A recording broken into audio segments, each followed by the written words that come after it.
বন্ধু বান্ধৱীসকল আজি আপোনালোকৰ পৰা এটা সহায় বিচাৰি মই এই ভিডিঅ'টো প্ৰস্তুত কৰিছোঁ।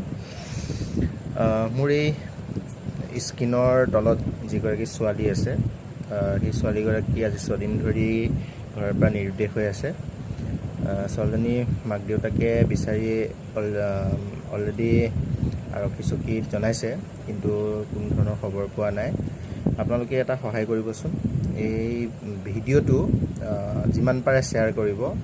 মানে শ্বেয়াৰ কৰিলে হয়তো কোনো লোকে যদি সন্ধান পায়, আৰু মই তলতে সেই নম্বৰটো দি দিছোঁ, কণ্টেক্ট নম্বৰটো, সেই নম্বৰটোত যোগাযোগ কৰিব পাৰিব।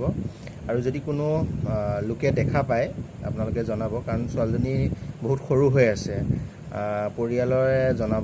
পৰিয়ালৰ পৰা জানিব পৰা মতে তাই 13ৰ পৰা 14 বছৰ বয়স হৈ আছে। বৰ্তমান ক্লাছ 6ত পঢ়ি আছে।